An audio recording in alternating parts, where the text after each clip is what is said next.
ಅಂದರೆ ಇದು ಒಂದು 5 ವರ್ಷಗಳ ಹಿಂದೆ ಸ್ವತಂತ್ರ ಅಭ್ಯರ್ಥಿಯಾಗಿ ಸ್ಪರ್ಧಿಸಿ 5 ವರ್ಷಗಳು ಇಂಡಿಪೆಂಡೆಂಟ್ ಸಂಸದೆಯಾಗಿ ನನ್ನ ಕೆಲಸವನ್ನು ಮಾಡಿದ್ದೀನಿ. ಇವತ್ತಿನಿಂದ ಒಂದು ಹೊಸ ಅಧ್ಯಾಯ ನನ್ನ ಜೀವನದಲ್ಲಿ ಆರಂಭ ಆಗುತ್ತೆ. ಏನೇ ಒಂದು ಒಳ್ಳೆಯ ಕಾರ್ಯ ಮಾಡೋಕ್ಕೆ ಮೊದಲು ಇಲ್ಲಿಗೆ ಬಂದು ಅವರ ಆಶೀರ್ವಾದ ಪಡೆದೇ ನಾವು ಮಾಡೋದು. ಸೊ ಖಂಡಿತ ಇದಕ್ಕೆ ಅವರ ಆಶೀರ್ವಾದ ಇರುತ್ತೆ ಅಂತ ನಾನು ಅಂದ್ಕೊಂಡಿದ್ದೀನಿ.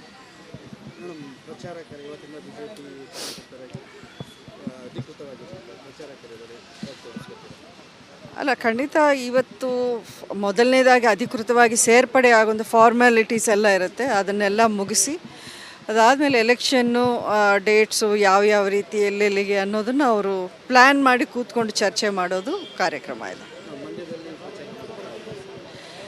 ನೋಡಿ, ಈಗ NDA ಹಾಗೂ BJP JDS NDA ಅಂದಮೇಲೆ ಮಂಡ್ಯ ಮಾತ್ರ ಅಲ್ಲ, ಅವರು ಎಲ್ಲೆಲ್ಲಿ ನನಗೆ ಹೋಗಬೇಕು ಅಂತ ಹೇಳ್ತಾರೆ ಅಲ್ಲೆಲ್ಲ ಹೋಗೋ ಒಂದು ಅವಶ್ಯಕತೆ ಇರುತ್ತೆ. ಅದು ನನ್ನ ಕರ್ತವ್ಯವೂ ಆಗಿರುತ್ತೆ. ಸೊ ಇದು ಬರೀ ಮಂಡ್ಯ ಅಂತ ಎಲೆಕ್ಷನ್ ಅಂತ ಅಂದ್ಕೊಳ್ಳೋಂಗಿಲ್ಲ. ಎಲ್ಲ ಕಡೆ 28 ಕ್ಷೇತ್ರ ಗೆಲ್ಲಬೇಕು ಅನ್ನೋವಂಥ ಗುರಿ ಇಟ್ಕೊಂಡು ಮಾಡ್ತಿರೋದ್ರಿಂದ ವೇರೆವರ್ ಎಲ್ಲಾದರೂ ಅವರು ಡಿಸೈಡ್ ಮಾಡಿದಾಗ ಅಲ್ಲೆಲ್ಲ ಹೋಗ್ತೀನಿ ನಾನು. ಖಂಡಿತ ಆಗಿದೆ, but at the same time ಒಂದು ಅಡಿಷ್ನಲ್ ಶಕ್ತಿನೂ ನನಗೆ ತುಂಬಿದಂಗೆ ಆಗುತ್ತೆ. ಈಗ ಒಂದು ಪಾರ್ಟಿ ಚೌಕಟ್ಟಿನಿಂದ ನಾನು ಏನೇ ಕೆಲಸ ಮಾಡೋಕ್ಕೆ ಇನ್ನೂ ಸ್ವಲ್ಪ ಸುಲಭ ಆಗುತ್ತೆ. ಕೇಡರ್ಸ್ ಇರ್ತಾರೆ, ಕಾರ್ಯಕರ್ತರು ಎಲ್ಲರೂ ಅವರ ಜೊತೇಲಿ ಹೋಗಿ ನಾವು ಪಕ್ಷವನ್ನು ಕಟ್ಟುವಂಥ ಕೆಲಸ ಆಗುತ್ತೆ.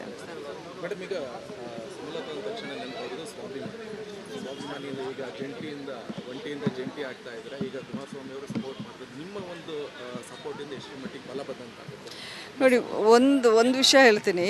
ಇದು ಇಡೀ ದೇಶದಲ್ಲಿ ನಡೀತಾ ಇರುವಂಥ ಎಲೆಕ್ಷನ್ನು.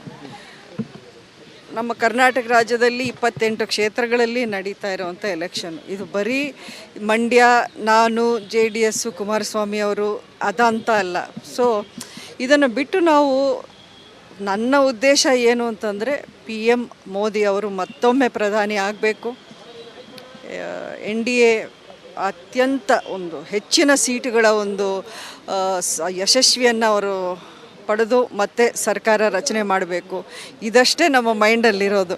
ಸೊ ಬರೀ ಒಂದೇ ಕ್ಷೇತ್ರದ ಬಗ್ಗೆ ಅಂತ ಅಲ್ಲ, ಎಲ್ಲೆಲ್ಲಿ ನನ್ನ ಅವಶ್ಯಕತೆ ಇದೆಯೋ ಖಂಡಿತ ಅಲ್ಲೆಲ್ಲ ನಾನು ಪ್ರಚಾರ ಮಾಡ್ತೀನಿ. ಪಕ್ಷಕ್ಕೆ ಕೆಲಸ ಮಾಡುವಂಥ ಒಂದು ವಿಚಾರವನ್ನು ನಾನು ಮುಂದೆ ಇಟ್ಕೊಂಡು ಹೋಗ್ತೀನಿ. ಇವಾಗ ನೀವು BJP ಸೇರ್ತಾ ಇದ್ದೀರಾ, ಬಟ್ ನಿಮ್ಮ ಅಭಿಮಾನಿಗಳು ಹಾಗೆ ನಿಮ್ಮ ಕಾರ್ಯಕರ್ತರು ದೊಡ್ಡ ಮಟ್ಟದಲ್ಲಿ ಫೈಟೇ ನಡೆದಿರುವಂಥದ್ದು ಮಂಡ್ಯದಲ್ಲಿ. ಅವ್ರು ನಿಮ್ಮ ಜೊತೆ ಬರ್ತಾರಾ? ಎಲ್ಲರೂ ಭರವಸೆ ಇದೆಯಾ ಅಥವಾ ಅವ್ರಿಗೆ ಏನು ಹೇಳ್ತಾರೆ? ಅಲ್ಲ, ಈಗ ಏಕಾಏಕಿ ಒಂದೇ ದಿನ ಎಲ್ಲರೂ ಕನ್ವಿನ್ಸ್ ಆಗ್ತಾರೆ ಅಂತ ನಾನು ಹೇಳಿದ್ರೆ ಅದು ಸುಳ್ಳಾಗುತ್ತೆ. ಕೆಲವರಿಗೆ ಇಷ್ಟ ಇದೆ, ಕೆಲವ್ರಿಗೆ ಇಷ್ಟ ಇಲ್ಲ, ಕೆಲವರು ನ್ಯೂಟ್ರಲ್ ಆಗಿ ಅಂತಾರೆ. ಸೊ ಅದು ಬಿಗಿನಿಂಗಲ್ಲಿ ಹಾಗಿದ್ರೂ ಹಂತ ಹಂತವಾಗಿ ನಾನು ಅವ್ರನ್ನೆಲ್ಲರನ್ನೂ ಕನ್ವಿನ್ಸ್ ಮಾಡಿ ನನ್ನ ಜೊತೆಗೆ ಕರ್ಕೊಂಡು ಹೋಗುವಂಥ ಪ್ರಯತ್ನ ಅಂತೂ ನಾನು ಮಾಡೇ ಮಾಡ್ತೀನಿ. ಇಲ್ಲ, ಅಭಿಷೇಕ್ ಏನು ಜಾಯ್ನ್ ಆಗ್ತಿಲ್ಲ, ನಾನು ಮಾತ್ರ ಜಾಯ್ನ್ ಆಗ್ತಾ ಇದ್ದೀನಿ. ಮಂಡ್ಯ ಸಪೋರ್ಟರ್ಸ್ ಇದ್ದಾರೆ.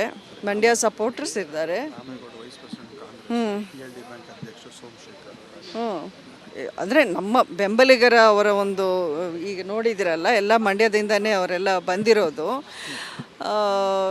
ಸೊ ಹಾಗಾಗಿ ನನಗೆ ಈವರೆಗೂ ಆ್ಯಕ್ಚುಲಿ ಹೇಳಬೇಕು ಅಂದರೆ ನನ್ನ ಮಂಡ್ಯ ಜಿಲ್ಲೆಯ ನನ್ನ ಬೆಂಬಲಿಗರೇ ನನ್ನ ಹೈಕಮಾಂಡ್ ಇಷ್ಟು ದಿನಾನು. ಸೊ ಅವರೆಲ್ಲ ಬಂದಿದ್ದಾರೆ, ಎಲ್ಲ ಮುಖಂಡರು, ರಾಮೇಗೌಡರು, PLD ಬ್ಯಾಂಕ್ ಅಧ್ಯಕ್ಷ ಬೇಲೂರು ಸೋಮಶೇಖರು, ಶಶಿ, ನಮ್ಮ KM ದೊಡ್ಡಿ ಶಶಿ ಬಂದಿದ್ದಾರೆ, ಚೌಡೇಗೌಡರು ಬಂದಿದ್ದಾರೆ, ಮಳವಳ್ಳಿ. ಈ ರೀತಿ ನಮ್ಮ ಮೊದಲಿಂದಲೂ ಅಂಬರೀಷ್ ಅವರ ಜೊತೆಯಲ್ಲಿ ಯಾರಿದ್ರು ಅವರೇ ಈಗ ನನ್ನ ಜೊತೆಯಲ್ಲೂ ಇದ್ದಾರೆ, ಮುಂದಕ್ಕೂ ಇರ್ತಾರೆ ಅಂತ ನಾನು ನಂಬಿದ್ದೀನಿ. ನನಗೆ ನಿಜವಾಗ್ಲೂ ಗೊತ್ತಿಲ್ಲ, ಎಲ್ಲ ಲೀಡರ್ಸ್ ಇರ್ತಾರೆ ಅಂತ ಹೇಳಿದ್ದಾರೆ, ಅಲ್ಲಿ ಹೋದ್ಮೇಲೆ ಗೊತ್ತಾಗುತ್ತೆ.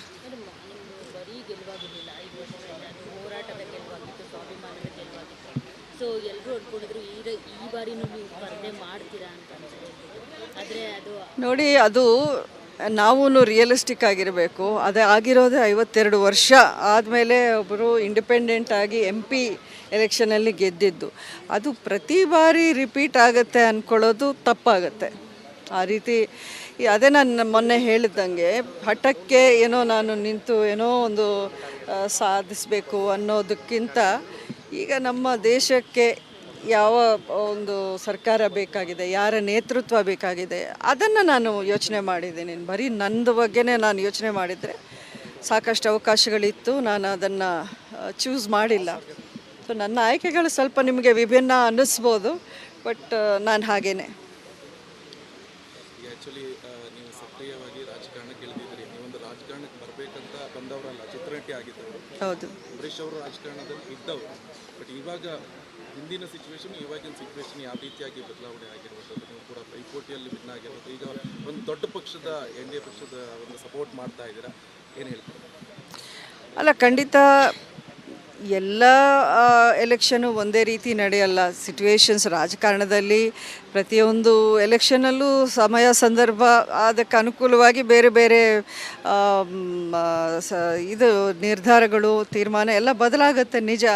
ಬಟ್ ನನ್ನ ಮಟ್ಟಕ್ಕೆ ನಾನು ಬಂದಾಗ ನಾನು ಮೊದಲಿಂದಲೂ ಒಂದು ಸ್ಟ್ಯಾಂಡಲ್ಲಿ ಒಂದು ನಿಲುವು ತಗೊಂಡು ನಿಂತ ಮೇಲೆ ಆ ನಿಲುವಿಗೆ ನಾನು ಬದಲಾಗಿ ನಡ್ಕೊಂಡು ಬಂದಿದ್ದೀನಿ. ಮುಂದೆನೂ ನಂದು ಹಾಗೆಯೇ ನಾನು ಈ 5 ವರ್ಷಗಳಿಂದನೂ ನೀವು ನೋಡಿದ್ರೆ ನಾನು ಪಾರ್ಲಿಮೆಂಟಲ್ಲೇ ಆಗಲಿ ಬೇರೆ ಇತರ ಪ್ಲ್ಯಾಟ್ಫಾರ್ಮ್ಸಲ್ಲಾಗಲಿ BJPಗೆ ನಾನು ಬಾಹ್ಯ ಬೆಂಬಲವನ್ನು ಕೊಟ್ಟೇ ಬಂದಿದ್ದೀನಿ. ಅದನ್ನು ಅಧಿಕೃತವಾಗಿ ಕಳೆದ ವರ್ಷ ಅಸೆಂಬ್ಲಿ ಎಲೆಕ್ಷನ್ ಟೈಮಲ್ಲಿ ಲೆಟರ್ ಆಫ್ ಸಪೋರ್ಟನ್ನು ಕೊಟ್ಟಿದ್ದಾಯಿತು. ಈಗ ಅದರನ್ನೇ ಮುಂದುವರಿಸಿ ನೆಕ್ಸ್ಟ್ ಸ್ಟೆಪ್ಪು ಅಧಿಕೃತವಾಗಿ ಪಾರ್ಟಿ ಸೇರ್ಪಡೆ ಆಗ್ತಾಯಿದ್ದೀನಿ. ಸೊ ನನ್ನ ನಿಲುವು, ನನ್ನ ನಡೆಯಲ್ಲಿ ನಿಮಗೆ ಎಲ್ಲೂ ಎರಡೆರಡು ಮಾತು ಸ್ಟ್ಯಾಂಡು ಆ ಥರ ಎಲ್ಲೂ ನೀವು ಹುಡುಕಿದ್ರೂ ನಿಮ್ಗೆ ಸಿಗಲ್ಲ. ಬಿಕಾಸ್ ಐ ಹ್ಯಾವ್ ನನ್ನ ಮೈಂಡಲ್ಲಿ ನಾನು ಕ್ಲಿಯರ್ ಇದ್ದೆ.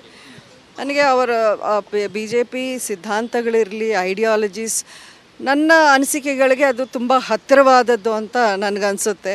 ಅಷ್ಟೇ ಅಲ್ಲ, ನಮ್ಮ ದೇಶ ಈ 10 ವರ್ಷಗಳ ಒಂದು ಇದನ್ನು ನೋಡಿಕೊಂಡ್ರೆ, ರೆಕಾರ್ಡ್ನ ನೋಡಿಕೊಂಡ್ರೆ ಇಟ್ ಇಸ್ ಟ್ರೆಮೆಂಡಸ್ ಪ್ರೋಗ್ರೆಸ್ ಆಗಿದೆ, ಡೆವಲಪ್ಮೆಂಟ್ಸ್ ಆಗ್ತಾಯಿದೆ. ಒಂದು ಕೆಲಸ ಎಲ್ಲರೂ ಒಂದು ಶಿಸ್ತಿನಿಂದ ಮಾಡುವಂಥ ಒಂದು ಪಾರ್ಟಿ ಆಗಿದೆ. ಸೊ ಹಾಗಾಗಿ ನಾನು ಆ ಪಕ್ಷದಲ್ಲಿ ಸೇರಿಕೊಂಡ್ರೆ ಒಳ್ಳೆಯ ಒಂದು ಏನಾದರೂ ನಾನು ಕಂಟ್ರಿಬ್ಯೂಟ್ ಮಾಡ್ಬೋದು ಸಮಾಜಕ್ಕೆ ಅಂತ ನಾನು ಅಂದ್ಕೊಂಡಿದ್ದೀನಿ.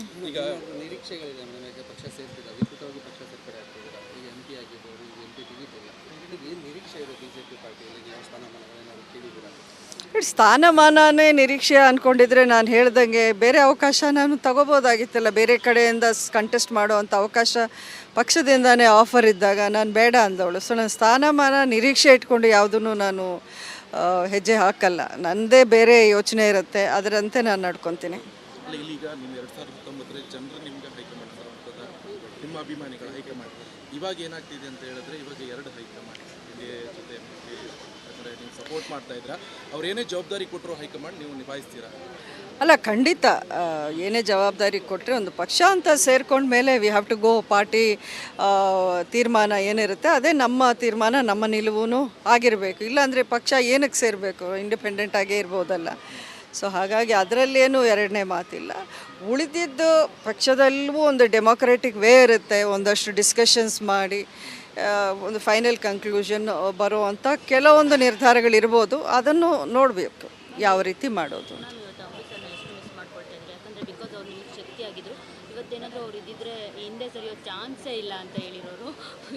ಅಲ್ಲ, ಅಂಬರೀಷ್ ಅವರು ಇದ್ದಿದ್ರೆ ನಾನು ರಾಜಕಾರಣಕ್ಕೆ ಬರ್ತಾನೆ ಇರಲಿಲ್ಲ. ಅವರೊಬ್ಬರೇ ಸಾಕು. ಒಂದು 10 ಜನ ಇದ್ದಂಗೆ ಅವರು ರಾಜಕಾರಣದಲ್ಲಿ ಇದ್ದಾಗ ನಾವು ತುಂಬ ಸಂತೋಷವಾಗಿ ಬ್ಯಾಕ್ಗ್ರೌಂಡಲ್ಲೇ ಸಪೋರ್ಟ್ ಕೊಟ್ಕೊಂಡು ಬಂದೆ ನಾನು ಆ ಟೈಮಲ್ಲಿ.